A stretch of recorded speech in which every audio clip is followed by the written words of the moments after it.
Hey guys, my name is Kendrick Uy and welcome to Travel and Live Free.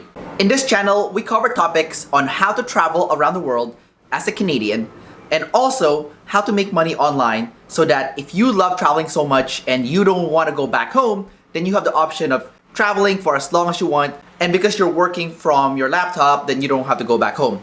Now, as you know, one of the best ways for you to save money on travel is by using frequent flyer miles such as Aeroplan or British Airways Avios.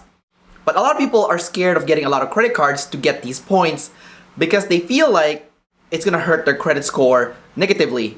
So what we're gonna do in this video is we're gonna cover exactly the exact breakdown of how your credit score works here in Canada so that next time you're planning on signing up for a credit card to get those points, you can eliminate any worries that you have that you are gonna damage your credit score permanently.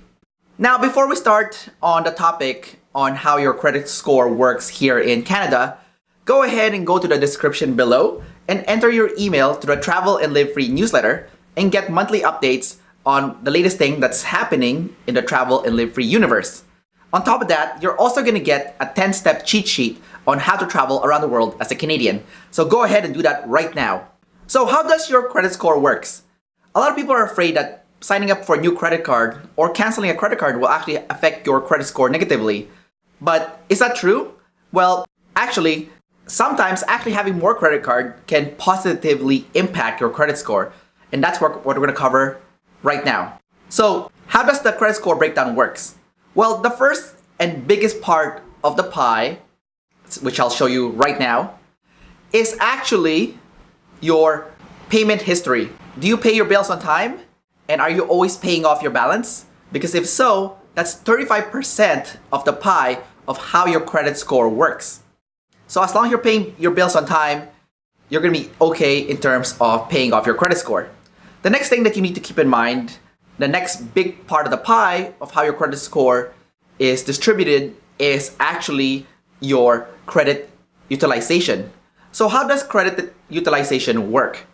Well, how it works is if you spend over 30% of your available credit, your credit score is going to be negatively affected.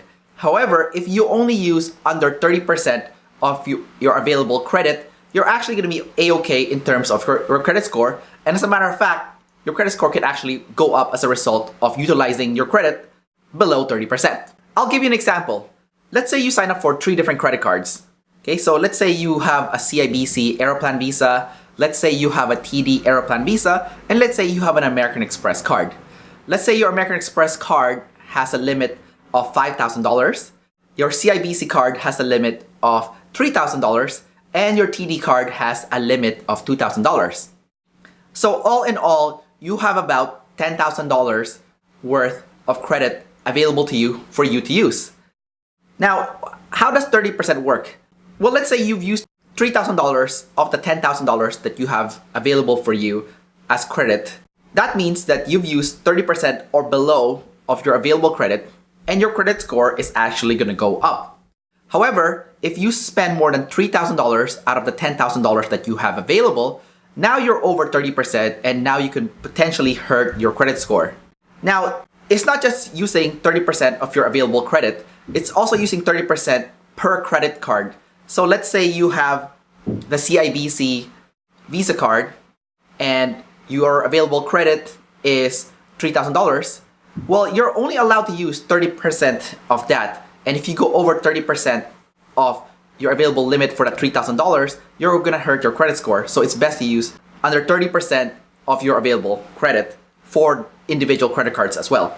So the 30% counts for all your available credit and also your individual credit. So if you have 3 credit cards, then each of those credit cards, you must only use 30%. Now, a lot of people are scared that it's gonna negatively affect their credit score if they cancel a credit card. Well, let me explain to you what actually happens in reality. So let's say you have those 3 credit cards that we just mentioned. You have $5,000 on your American Express, $3,000 on your CIBC card, and $2,000 on your TD. Let's say you spend $3,000 in total between those credit cards, but now you've canceled your TD card. Well, because you canceled your TD card, your available credit is no longer $10,000. It is now $8,000. And if you spend $3,000, that's roughly about 37-38% of credit utilization that you've already used. And as a result of canceling that card, you've lowered the available credit that you have, and you've gone over the 30% that you're allowed to use. And that's how you can affect your credit score negatively if you cancel a credit card. Now, the next 15% of the pie for how your credit score works is your length of credit history. And the best way for you to really take advantage of that is to make sure that you never cancel your oldest credit card. A lot of people, when they turn 18, they get a college version of a credit card with about a $500 limit, and there's no annual fee. So if you still have that card, make sure you never cancel that and keep that as long as possible.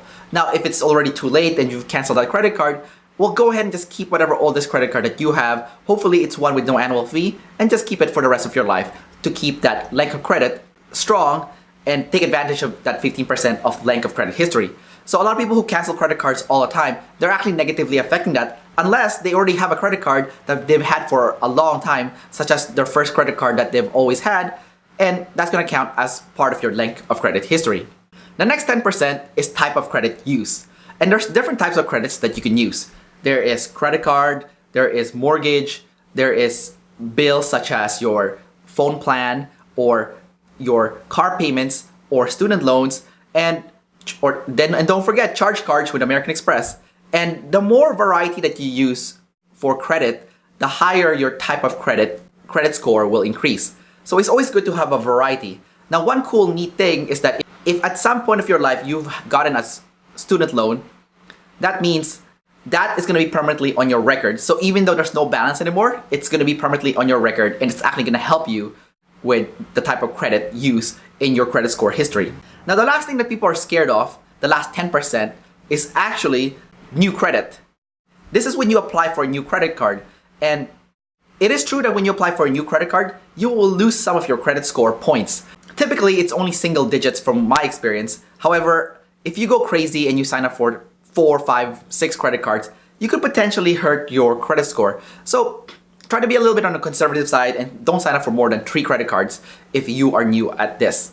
Now, if you follow all the rules within how the credit score works, if you only use 30% or lower of your available credit, you have a variety of different credits that you use, such as mortgage, car payments, phone bill, student loan, charge cards, credit card, and you also always pay your bills on time, and you've kept your oldest credit card, then by all means, your credit score is actually going to go up and you're going to be okay.